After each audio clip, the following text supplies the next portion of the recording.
Hey, folks, I'm excited about today's show. We have none other than the legendary actor and producer, Kevin Sorbo. How you doing, Kevin? I'm feeling pretty legendary right now. There you go. Well, you got that legendary sword behind you now. That looks like the one you use in Hercules. You know what? I never used it. It was a gift on the very last day after 7 amazing years in beautiful New Zealand. And the props department there made it, and it said, the journey may be over, but the legend lives on. Kevin Sorbo. So it's got the years on there. We shot from 1993 to 2000. I can't believe the show finished 22 years ago already. So I'm an old man now. I used to be in amazing shape back then, but it was a blessing, and that got the whole road going for me and this whole business. Well, you know what? I heard you say in one of your interviews, you were only an overnight success after 13 years of trying hard. Man, you traveled the world doing commercials, doing modeling. You landed up in LA. Little did you know that you would meet your wonderful wife, Sam, on the set of Hercules. Yeah. And of course, Kevin, you are an example, man, with your perseverance, your lifetime faith, and just like your dad, you never give up. And that's how you raise your kids as well. Such an honor to talk to you today, man. Oh, my pleasure. My pleasure. I grew up in a small town of Minnesota called Mound, Minnesota, and it's on the beautiful shores of Lake Minnetonka. We're about 25 miles west of Minneapolis. And my hometown, I just said what lake we were on, Lake Minnetonka. We were home to Tonka Toys. So that's a great trivia. Wow. Yeah. Okay. So my dad's school teacher, mom was a nurse, but they had 5 kids, so she became a stay-at-home mom. But they were very instrumental in grounding all 5 of us kids to really work hard in life and not give up. And Hollywood's a tough town, and that's why I'm a 13-year overnight success. After all the rejection and all the door slams, I just kept going at it, man. I didn't give up. Yeah, I remember seeing your original screenplay or audition for Hercules years ago. I used to watch Hercules every time it came on. I think it was Saturday nights where I was in Tulsa, Oklahoma. Man, I couldn't go to sleep, during those days. And I always had so much fun watching this modern twist of a Hercules series. And that would come on. I think that would come on before Xena, the Princess Warrior. Well, Xena was our 3rd-year spinoff show. Xena's a myth of a myth. I mean, without Hercules, there would never been a Xena. But really, by our 3rd year, we became the most watched show in the world. And the studio decided, Universal said, hey, let's do like a female type Hercules thing and see if that takes off too. And that show did very well as well. Trivia question. Season 5, we spun up young Hercules, and it was an unknown 20-year-old actor playing me as a teenager. Right. Who was that actor? That's a good question. I don't know. Ryan Gosling. No way.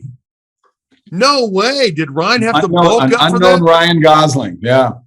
Oh my gosh! Now, did he have to beef up for that part? I gotta be honest. When they booked him, I told the studio, I said, "Dude, Hercules would be ripped up as a teenager. I mean, this is a 20-year-old guy playing like a 17 or 18-year-old, and he was skinny as heck." And I said, "Can you give me someone with beef here?" But I gotta tell you, when I worked with Ryan, because he did a guest spot on the show as a different character before we even spun off Young Hercules. Right. And I remember going home to my wife, Sam, and I said, I just worked with this 19-year-old kid that I've never seen such confidence. I mean, seriously, I'm not just saying that. I mean, he had something about him. And when the show canceled after 2 years, he was devastated. But I said, Ryan, you're young. You're a very good actor. You're going to do fine. Well, I think he's done better than fine. So he's had a heck of a career. Yeah. Well, and you know what? You also encouraged him not to give up. And that's a reoccurring theme in your life, Kevin. You know, even after you went through some medical issues too that confounded you. You had some heart issues you didn't even know about. You looked like the picture of health, but weren't you in New Zealand when you called a doctor? Ended up being helped by a guy named Dr. Dye. Well, that's you're jumping ahead there. No, it was season 5. No, it wasn't a heart issue at all. I was season 5 of Hercules. I was doing most of my own stunts because my ego said that I could, and I love doing it. And I'm a jock playing football and basketball. Through high school and college and everything. I love sports. So to me, doing the stunts was just athletic, and it was just fun. And I had great stunt guys to make me look like a stud anyway. So I had a lot of cuts, bruises, sprains, all that stuff. But my left arm was killing me. I couldn't figure it was wrong. Came back to LA to do promotion on my first big budget movie for Universal Studios called Cull the Conqueror. Cull was the father to Conan the Barbarian in the books and the comic book. And I was in New York doing Letterman and everything, and I went to Boston to do some more press, more TV and radio. And my arm was killing me. I sent a doctor to my room. His name was Dr. Dye, D-Y-E, yes. And he said, I think it's cardiovascular. You better get it checked out. So I go back to LA, got it checked out. I find a lump way up here in my left subclavicle, right where the artery feeds into the arm for the blood flow, but it was so close into the neck as well. Went to my chiropractor. I've been to 8 years in Santa Monica. He's never cracked my neck. I don't like my neck cracked. Right. I've never had, I used to have it cracked. I never liked it. So this guy and any chiropractor since, don't crack my neck. I'm laying on the table. A voice said many times, don't let him crack your neck, which was weird because it didn't make sense. Right. He cracks my neck. Well, that was an aneurysm that for months had been spitting blood clots down on my arm and suffocating the flow of blood into his hand. His fingers were cold and numb. I couldn't figure out why. Well, that crack forced blood clots in my brain. I suffered 4 strokes. Lucky it didn't kill me. Lucky I'm not in a wheelchair the rest of my life. Took me 4 months to learn how to walk, balance again. Took me 3 years to fully recover. The one in my speech dissolved pretty quickly, thank God. But the one in my brain for balance was the toughest one. And one went to my vision. I still have a 10% loss in both eyes. At one time it was 50%, but I was able to get 40% of that 50 back. So it was a long road to recovery for me. Seasons 6 and 7 on Hercules, people, if they watch that, they can see I'd lost a lot of muscle mass. I couldn't really work out that much. And I went from a 14-hour workday down about 2 or 3 hours a day, slowly just building back up. But wow. I was grateful for that because that gave me light at the end of a very long and dark tunnel because I loved what I did and I loved the series and I loved the people I worked with. So I was lucky. And then I went straight from that into 5 years in Andromeda and worked back up to 12 hours door to door on that series. But Hercules, I was 18 hours door to door, counting the workouts and everything like that. Yeah, it was a tough schedule. Not complaining. I love doing it. But, I think it might have had something to do with the aneurysm forming. I don't know. The doctors still don't know why that it happened the way it happened. Well, you did a great job on Hercules. Very believable. I never saw such a combination of comedy and modern vibe with some of the music and then the scenes. It was a great show. Now, you've always been a person of faith, Kevin. And so, being in Hollywood, being a sex symbol, how easy was that to navigate during those days, with walking in your faith?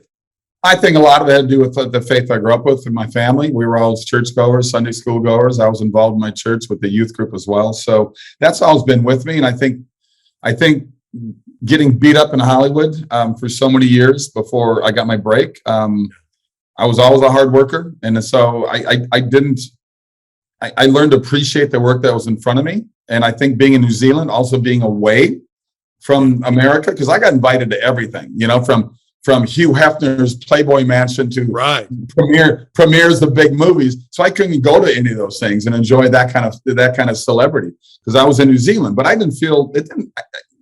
I'm not a big Hollywood guy. Never really was. So it didn't bother me. I mean, I love the industry. I love making movies. I love being on TV shows. But I'm not one of these guys that I'm not good at playing the game. I have no patience for it. And I think a lot of that is my Midwest upbringing. To be able to conquer a piece of Hollywood to keep your faith intact, it got even better. You met your wonderful bride, Sam, on the set of Hercules. What was that like?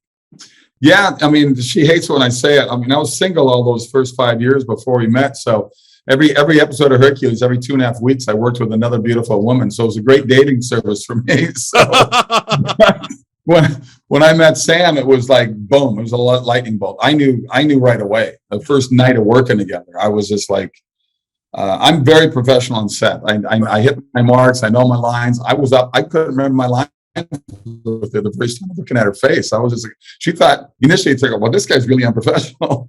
And then I just told her, I said, look, I'm not going to like this, but I'm working on it. She laughed at me. She goes, I don't date actors, she said, but I wore her down. Here we are 20 plus years later with 3 kids. So it worked out all right. Well, when you know, Kevin, and You knew right away. Now, did she know right away? You did. How about her? She did. She initially she wouldn't admit to that, but she knew right away. She was fighting it because she just didn't. She really didn't want to get involved with actors. She just didn't want to date. She's more cerebral than I am. She was a brainiac. She went to Duke University and had a major in biochemical engineering. Right. She speaks 5 languages fluently. I went to college to play sports and meet girls. I'll be honest. That's pretty much. And I majored in both of them. So there you go.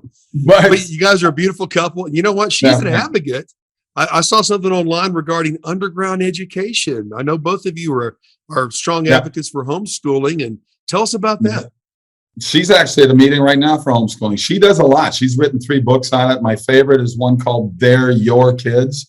And if anything, blessing out of the stupid COVID fear factor that the government at every level are using to control our lives, anything good has come out of that is that 2 million more kids in America are now homeschooled because finally parents are waking up to realize don't use public school as a babysitting service for your kids. It is pathetic. What our public education system sucks. And I grew up in that. My dad was a teacher for 35 years in the junior high school level. So, but when I was in school, I'm sure the same was for you. They didn't tell me how to vote. They didn't tell me not to believe in God or to believe in God. They taught us math and biology and history and things they don't even want to teach anymore. Now they want to teach critical race theory and tell kids that, you can be a boy if you're a girl or girl if you're a boy. I mean, I look at this stuff as such a weird thing going on right now that you're going, we got to fight this insane fight out there.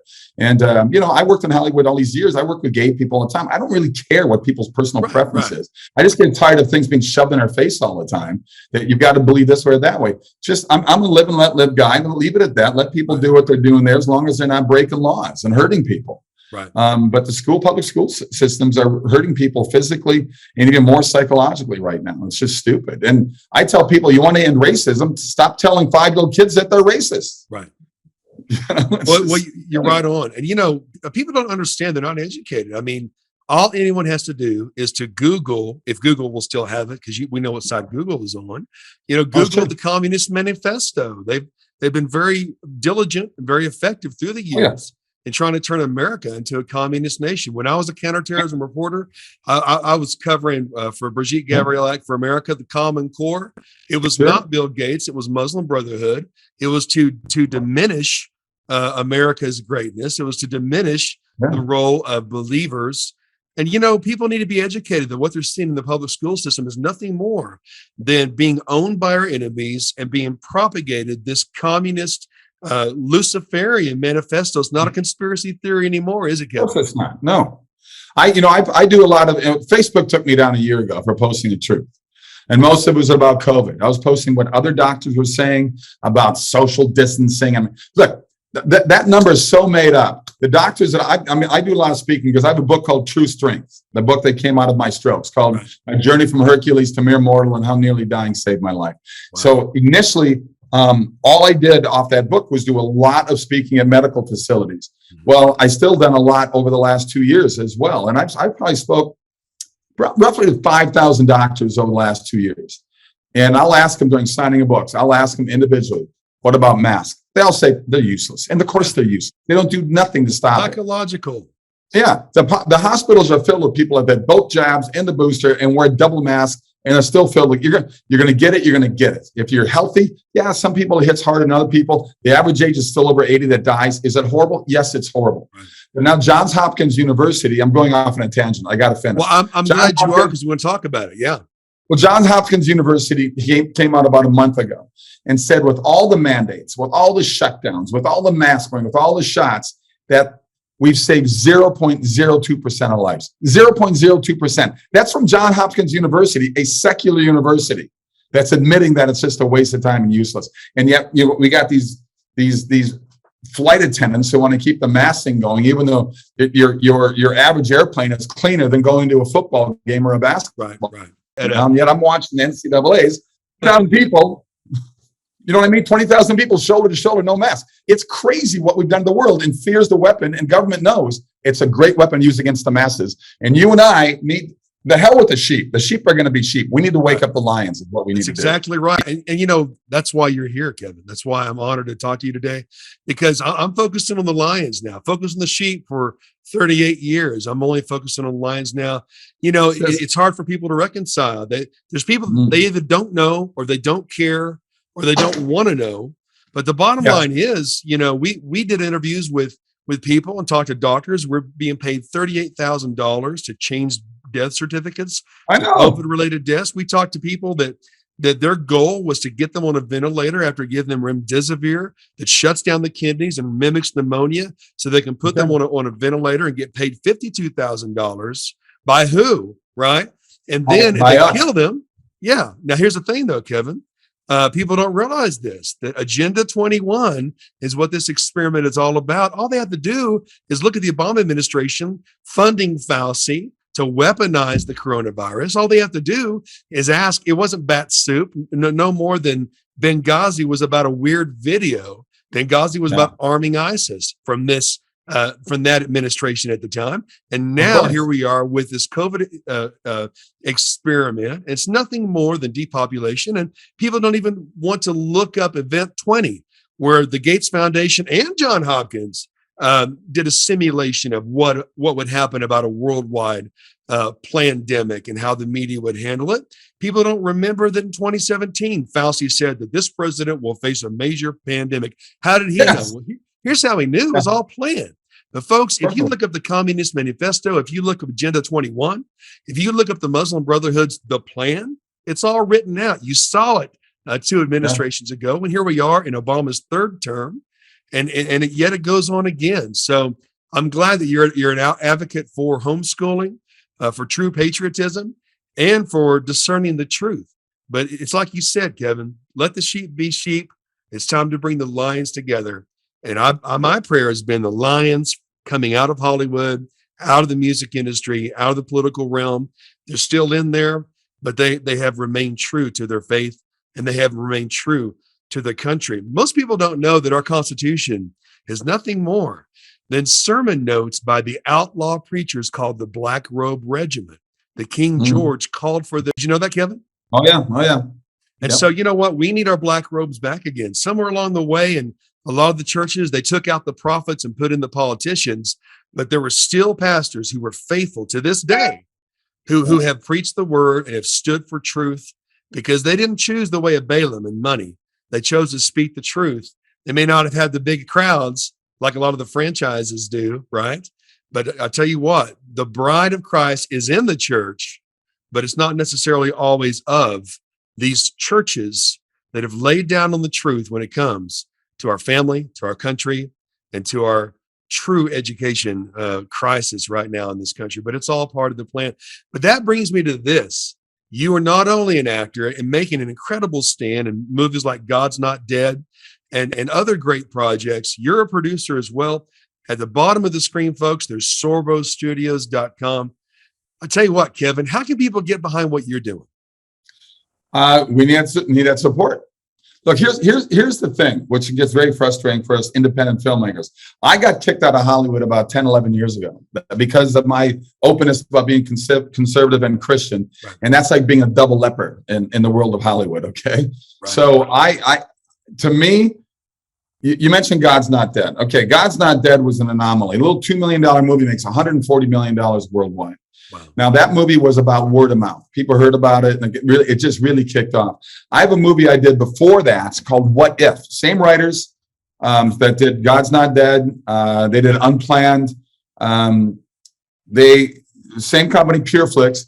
But in my book, What If is a better movie, and I highly recommend What If to people. Okay. But because you don't get lucky enough to hit that market at the right time in the right place and get enough word of mouth, little movies like that just die off, and it's unfortunate. Because Hollywood's got the money and the power. Andrew Breitbart, who's a friend of mine, and I believe I think he was murdered personally. Wow. He's the one who said that politics is downstream from culture. Who runs the culture? Hollywood does. The mainstream media does. And look at their message. And you already met Communist Manifesto. You've already mentioned it. BLM, that was their manifesto. Oh, yeah. BLM was all about getting rid of God, getting rid of family. They believed in communism. It's on there. I printed it out. They took it down off the website now. Oh, yeah. But I printed it out. This is the BLM Manifesto. So We need people to support the movies I do. I've got a movie out there right now called Miracle in East Texas. It's a true story from 1930. I starred in it. I directed it. I got John Ratzenberger in it. Lou Gossett Jr. is in it. Tyler Main, my wife, is phenomenal in it. We're trying to raise $2 million for that right now to get that in the 900 screens. People don't realize you got to pay money through distribution costs to get your movie into every single screen and wherever you get in what part of the country. Right. And here's an amazing movie that's pro-oil, it's pro-capitalist, it's got a faith element to it as well. It's funny, it's family, it's a PG-rated movie. And here we're having a hard time raising just $2 million when $2 million isn't even catering budget on a Pirates of the Caribbean. Right. Or an Avengers movie. Those are $300 million movies. And then Universal and Paramount and Warner Brothers spends $100 million promoting it. That's why there are trailers in every basketball, football, and soap opera. So we got to battle these big behemoths. And without the support of people out there, I'm just amazed to me that it's like pulling teeth. When I meet other fellow very wealthy Christians, you're going, so you gave $9 million to that politician, $9 million, and he didn't get elected. What did that get you? It got you nothing. The movies that we do change people's lives. I get stopped every day through hotel lobbies, airports, by people say, I became a Christian because of your movies. I mean, that's incredible. I've had Muslims come up to me and say that, So it's pretty amazing that I'm fortunate to keep things going. I have 4 new movies coming out this year. So I'm staying busy, knock on wood, but I really need the support of people and they need to get behind it. If it's not financially, just go watch the movie and then tell everybody on your social page, hey, go see this wonderful family movie. Well, Kevin, this interview right now is being seen by the most patriotic, richest part of the country, West Texas, and the Panhandle, because of the Permian Basin, because of oil. People don't realize how important West Texas is, folks. But here you are, Kevin. You think it's an accident that we're talking today? I've been out there. I've been out there a couple of times. Odessa, I've been out there for charity golf events. And I get to Texas a lot. I was just in Fort Worth. I did Ted Cruz's podcast and did a speaking event there along with Jordan Peterson, who's that rock star from Canada. So we had a good time. Fantastic. He speaks like it is. I tell you what, Kevin, I'm going to make you an invitation right here on the air. I'm involved in multiple networks, multiple things, but someone like you, my brother Brian, we were going to go in the studio and record some music, and he said, "Well, Brian, I want to rehearse this before it is immortalized in the studio." And it just struck me that of all the TV shows I get to produce and music we produce, we are immortalizing something good. And when you do a movie, you're immortalizing moments and statements and truth. You're immortalizing media in a way that for generations they can watch it and enjoy. And so people, you got to get behind Kevin Sorbo and get behind his productions. Now, sorbostudios.com, is that where they can go to contribute to your productions and such? Yeah, they can come right there, get a hold. We've got all our books up for sale and DVDs. They want a personalized autograph. We do that as well. I'm going to send you a link to the trailer. It should be on the site anyway. It better be. Right. But I'll send you that. Maybe you can help post that out there. It's a wonderful trailer. It's a wonderful movie. It's a true story about the largest oil find in the history of the world, right there in the heart of the Depression in 1930. You know what, Kevin? What would happen? What would happen? Just like I prayed. We were talking before we filmed this interview. This is just another interview, folks. I pray that, God, would you send me those coming out of Hollywood, the music industry, the political realm, and beyond. And he's been doing it, Kevin. He's been doing it. If you've been watching these interviews, folks, you've seen the incredible celebrities on here. But some of these celebrities, they're real people of faith. They're incredibly gifted by God, and they produce media.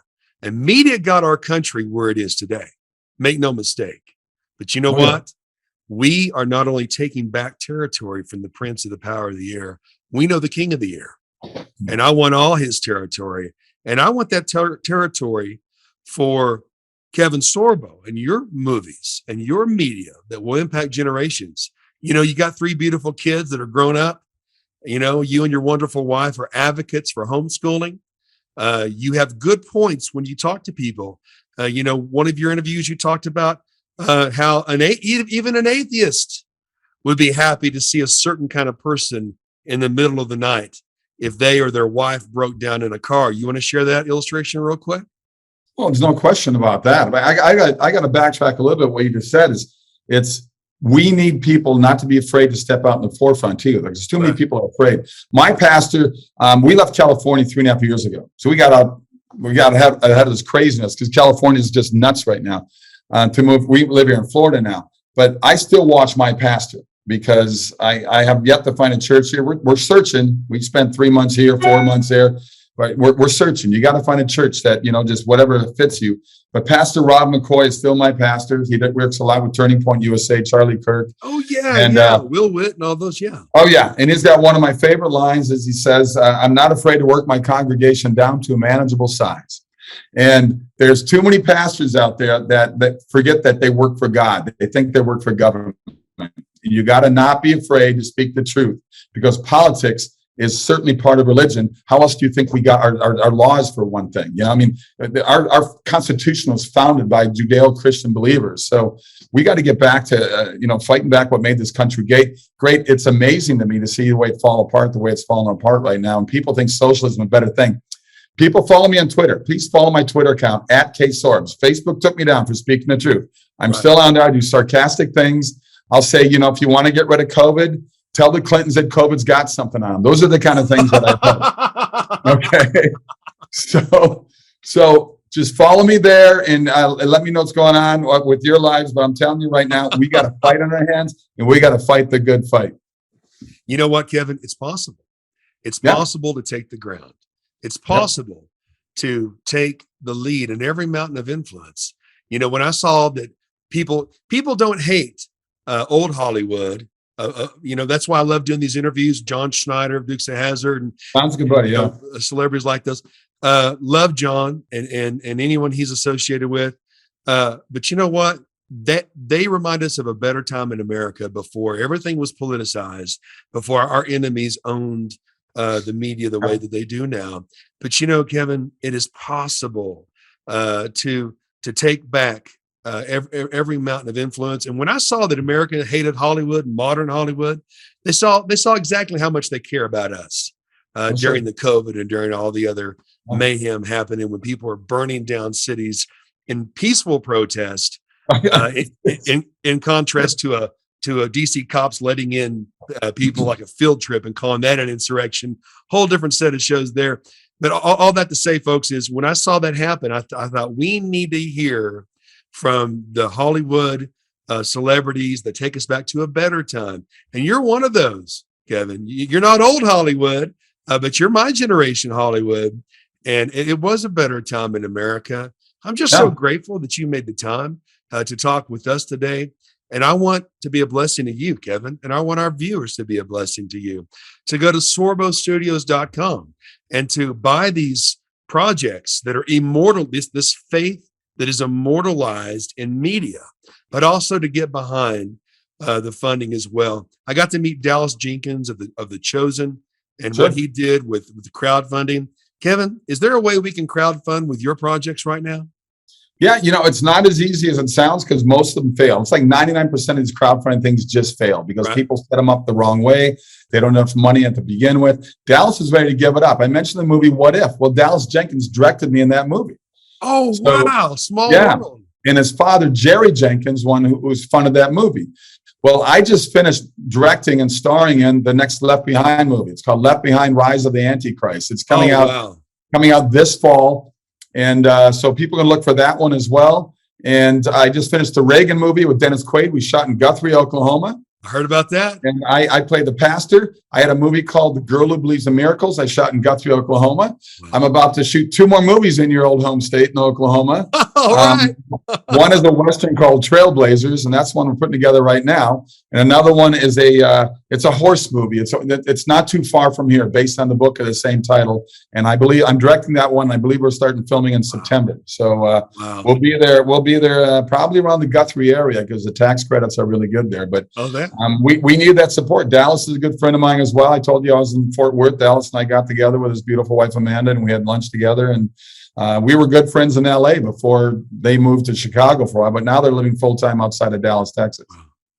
Well, Kevin, can we keep up with you about all of your projects and all your movies and have our audience come and online and buy these movies and get behind the funding of its production? Love to have you to West Texas do one of your productions here as Well, well? shoot up there. Trust me, I'm talking to the Texas Film Commission because I've shot about 7 movies in Dallas. There you go. One of them I shot actually in Round Rock, just north of Austin. Yes, And yes. it's called Abel's Field. I highly recommend Abel's Field. It's a modern day Cain and Abel meets Friday Night Lights. It's a wonderful movie. Oh, and I know people in Texas like football. I think they like football there in Texas. Yeah, I think that's what it is. Wow. But so please check that out. You mentioned something earlier, and I got to say it because I agree with you. Walt Disney said back in the 1950s, movies and television will influence our youth.